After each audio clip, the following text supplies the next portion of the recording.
pessoa sendo canal de Deus para distribuir, para ajudar as outras pessoas, e não mais o enriquecimento próprio da pessoa. E nós vamos ver que as promessas da antiga aliança, do antigo pacto, elas têm a ver com a riqueza mesmo da pessoa, enquanto que no Novo Testamento nós vamos encontrar aí aqueles que recebem muito de Deus, materiais, recebem tanto espiritualmente como materialmente. E existem então aqueles que são usados por Deus e eles recebem muito material. E esse receber é para ser distribuído.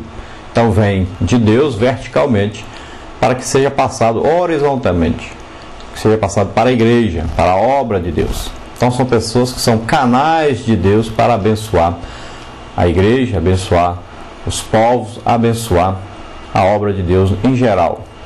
Então o título da nossa lição fala sobre a verdadeira prosperidade. Então falando sobre prosperidade já na conotação do Novo Testamento. Nós estamos falando de prosperidade como promessa de Deus. Então é uma promessa de Deus dada a todos aqueles, é evidente, que aceitarem a Jesus Cristo como Senhor e Salvador. A prosperidade, ela tem sido muito distorcida aí, as ideias sobre prosperidade, principalmente por denominações que pregam muito, visando sempre aí o Antigo Testamento, assim como a política. Aqueles que defendem que o crente seja político, que o crente participe nas urnas, que seja candidato, também se baseiam no Antigo Testamento. E sempre essas pessoas que pregam sobre prosperidade ou sobre política vão se basear no Antigo Testamento. No Novo Testamento eles não vão achar apoio para isso, porque a igreja, ela não foi chamada para defender aqui, ou para enriquecer, ou para ser dona da terra. Não. Jesus disse: o meu reino é dos céus. Então nós estamos aqui para pregar, ensinar e divulgar o reino dos céus. E nós não estamos aqui para governar essa terra, para ser donos dessa terra. Nossa terra, nosso lugar, nossa vida está com Cristo, está no futuro espiritual. Nós não vamos ser donos da terra, nós não vamos ser proprietários nem governantes, porque a nossa herança com Deus é espiritual. Nós teremos um corpo espiritual. Nós não vamos ter corpo para viver aqui na terra, não vamos morar para sempre na terra. Então o nosso reino não é daqui, assim como Jesus disse: o meu reino não é daqui, não é deste mundo. Nós estamos passando um período aqui, mas nós não somos daqui também. Somos cidadãos dos céus. E nós podemos ver, 1 Coríntios 15, 19 diz: se pensarmos em Cristo somente para as coisas dessa vida, seremos os mais miseráveis de todos os homens. Então não se engane, não aplique a sua vida, o seu tempo, para enriquecer aqui na terra, para ter as coisas aqui na terra. Mas a palavra de Deus nos afirma, nos orienta: aplique o seu tempo, aplique a sua vida no reino dos céus. E lá você terá um tesouro guardado para sempre. Aqui na terra o tesouro pode ser destruído, pode se acabar. Mas lá não, lá permanece para sempre. Nós temos visto muitos casos de prosperidade financeira, econômica, entre os crentes. No caso, por exemplo, eu estive um período difícil da minha vida, eu passei, quando aceitei Jesus, estive aí um período de vender as coisas, tive que vender carro, vender moto, vender televisões, vender aparelho de som, vender muitas coisas, devido à dificuldade financeira que tive, uma provação que tive no início de minha fé. Que antes de aceitar Jesus, eu fui ler a Bíblia, já comecei a entregar o dízimo, já comecei a ver, a perceber algumas coisas. Deus foi me revelando através da leitura bíblica, e passei por grandes dificuldades no início da minha fé, quando aceitei Jesus como Senhor e Salvador. Cheguei ao ponto de pedir dinheiro emprestado para poder entregar o dízimo, pois não tinha. Mas um dia Deus me mostrou em sua palavra. Um dia Deus me falou claramente.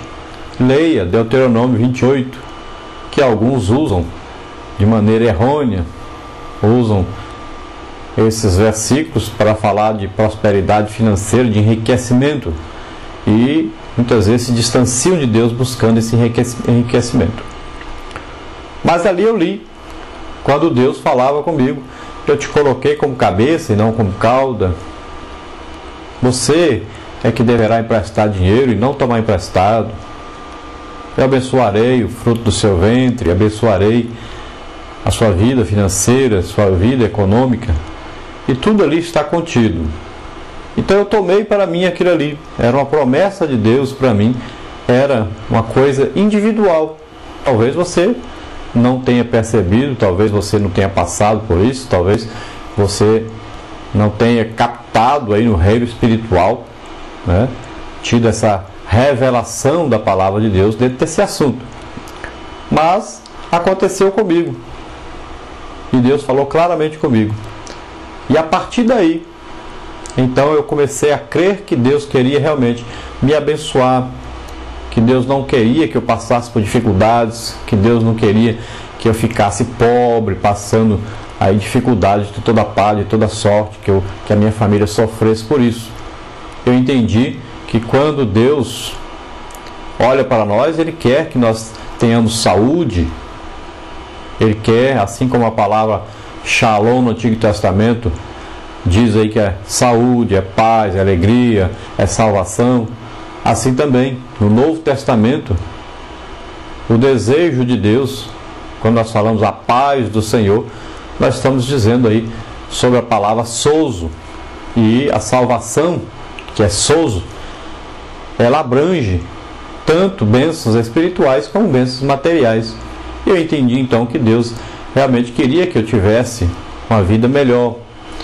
E foi aí então que eu fui chamado. Eu era um empregado, um vendedor, fui chamado a ser gerente da empresa e passei a ganhar mais do que todos os outros funcionários.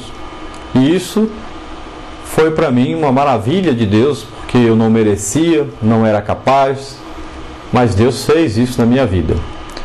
Depois eu fui compreender que no Antigo Testamento as pessoas enriqueciam realmente, ficavam ricas, era uma promessa para os judeus. Mas no Novo Testamento nós servimos de canais de Deus para abençoar a igreja e a obra de Deus. E então todo o dinheiro que eu consegui juntar, eu imediatamente apliquei na obra de Deus, comprando um terreno para ser construído uma congregação. Depois consegui juntar mais um pouco de dinheiro e apliquei novamente na compra de terreno para a igreja. Depois fui chamado pelo Senhor ao campo missionário e todo o dinheiro que eu tinha e que recebi, apliquei no campo missionário. Mas tem uma coisa interessante: quando você é canal de Deus para abençoar a obra de Deus, para fazer a obra de Deus, você também recebe prêmios de Deus, você recebe também ajuda de Deus, e você também, como é canal, passa a ter uma qualidade de vida melhor. Você também recebe essas bênçãos. E então Deus me deu uma casa, me deu um veículo, e Deus me deu uma condição de viver tranquilo. Quando Deus me traz de volta à cidade de Imperatriz, então Deus me concede ter uma casa, ter um veículo, ter um emprego razoável. Não é um emprego que se ganhe muito dinheiro, mas nós vamos trabalhando na obra de Deus, vamos tendo a oportunidade de trazer alguma coisa às pessoas, como os estudos que colocamos na internet, como esses vídeos da Escola Bíblica Dominical. Então, você que está nos assistindo, você pode ser uma bênção para a obra de Deus, e nem sempre você vai precisar de tanto dinheiro. Então seja uma bênção para Deus, seja uma bênção para a igreja, seja uma bênção para o mundo. Divulgue o Evangelho, divulgue a Palavra de Deus por todos os meios possíveis, revistas, jornais, televisão, rádio, no seu emprego, no seu colégio, onde você estiver, seja uma bênção, divulgue a Palavra de Deus. Agora fica interessante, se nós olharmos para esses estudos, esses ensinos dessas pessoas que pregam essa prosperidade financeira apenas, você olhar bem para o Novo Testamento e ver, você encontrou alguém da igreja verdadeira ficando rico no Novo Testamento? Você encontrou alguns dos apóstolos ficando rico? Você encontrou alguns dos discípulos de Jesus que ficaram ricos? Você não vai achar isso no Novo Testamento. Então, você deve tomar cuidado com o que você anda ensinando, que você anda pregando. Eu já vi tanta gente pregar sobre prosperidade